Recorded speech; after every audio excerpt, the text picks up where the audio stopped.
So Gears of War 2 is back with its fourth piece of downloadable content called the Dark Corners expansion.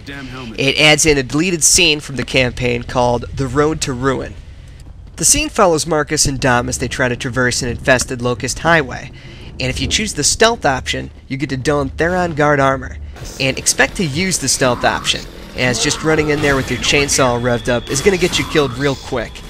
If you're not one for tiptoeing around conflict, and Gears is definitely not one of those, then you could pick the guns blazing option, which is surprisingly the tougher of the two, as you have to cut through all the Locusts instead of just bypassing them. And you'll use conventional means to do this, but that's one of the reasons why this package feels so menial. There's really not much to it at all. It feels like a straight shot, as you really are just walking in a straight line. It'll take you about 20 minutes to complete the scene, and you can definitely see why Epic cut this out of the commercial release of Gears 2. It really just serves as a distraction to the real meat of the package, which is the 7 brand new multiplayer maps, which brings Gears' count to 29, and that begins with Allfather's Garden, which is reminiscent of Old Bones from Gears of War 1. One of the things I like about this map is the placement of the pistol and the shield together, so you finally can grab them both without running every which way. They're very tight corridors on Allfather's Garden, which makes for interesting gunplay. But right in the center, in typical Gears fashion, are all the power weapons. And here is the torque bow, and it switches out with the boom shot. Just north of that is the Scorcher, and of course just a little north of that are the grenades, which are surrounded by these cool destructible pots. And to make matters a little more interesting, there is a sniper rifle located on both sides, no matter what round it is. And if you can get your hands on it with a little bit of backup and bring it in the center, you can give your team the definitive edge, especially if you can flank with that. You'll make a difference. The next map is Highway, which is modeled after Ruin, so it looks visually stunning, and occasionally you'll get a Brumach who can shake the screen, walk behind you. But when you start, you'll have a couple of options. Right in the center is where most of the magic happens. There are some grenades that switch out, but each side has a sniper rifle that also switches out with the torque bow. There are plenty of places on this map that can give you the advantage of elevation, which will significantly help your team out. Also in the center is a boom shot that switches out with the Scorcher. Something I've noticed about Highway, there are lots of back alleys, lots of shortcuts that you can take to get to places, which means that people are going to be able to hide rather easily on this map. Saying that, I believe that once everyone understands where to go and what to do, I think Highway can be a very good map, especially if you can get the Mulcher Mortar in the center. Make that a priority. Next is my personal favorite map out of the bunch, called Memorial. Right in the center is going to be a place where you can grab the Mortar or the Hammer of Dawn. This is the only map where you can actually grab the hammer. And believe me, the Mortar and the Hammer both are extremely effective. This is how the Hammer of Dawn should have been utilized on the original maps. It is extremely effective. There are no problems with it. You can shoot it almost anywhere. It's fantastic. Right in the center are also grenades, which are definitely going to make this a fighting zone.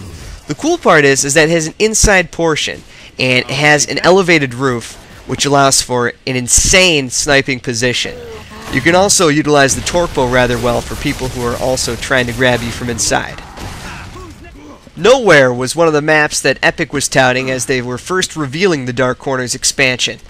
It's a desert town set in the middle of nowhere. You can grab the torque bow or the sniper rifle near this giant cylinder, or with the Western theme, you can pick up a pistol on either side in these bars.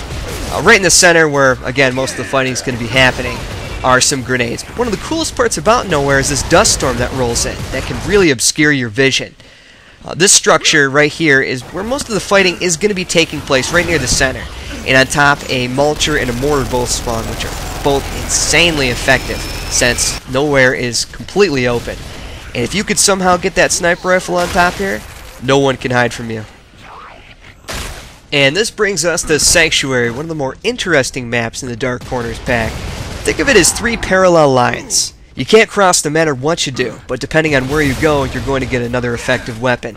You can also flank here extremely easily. But right in the center is a torque bow and a sniper rifle. Up on top is probably the most effective weapon on this map, which is going to be the boom shot, because you have a vantage point along with its explosive capacity, and you can see in the center. But if you flank around with a torque bow or a sniper, you'll be just as effective. Sanctuary, out of all the maps, is probably going to be the one with the biggest learning curve. But like with anything, with a little bit of time, you'll know what you need to do to survive. Of course, no piece of downloadable content is complete without some kind of classic Gears 1 map. And this time, it's War Machine. Everything Gears vets know and love about War Machine has returned. And there are a couple of changes, one being that the sniper rifle always stays there, as in classic Gears 1 style. But the torque bow now changes out with the boom shot, and instead of a troika being up on top, it is now a mulcher, which makes it nice so you can duck that sniper fire. My only complaint about War Machine is down on the railway, when you're trying to evade someone else's fire, unless you're situated perfectly, sometimes you just roll in place, which is quite annoying. One other change is the implementation of the shield, which definitely mixes people up. And last but not least is Waystation, another level modeled after Ruins, which now makes the total 3. This level's interesting because it's sort of set up like Sanctuary, where there are 2 parallel lines. While running straight ahead, there are buttons that you can press that move these carts forward that make a bridge where you can cross to the other side.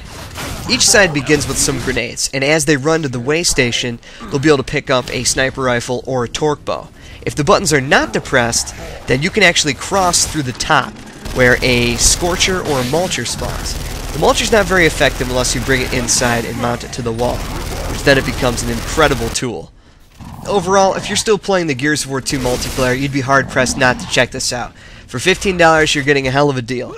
And for the people who have not bought anything, there's the All Fronts collection, and for $20 you can get everything that Epic has released. This is definitely worth checking out for Gears fans.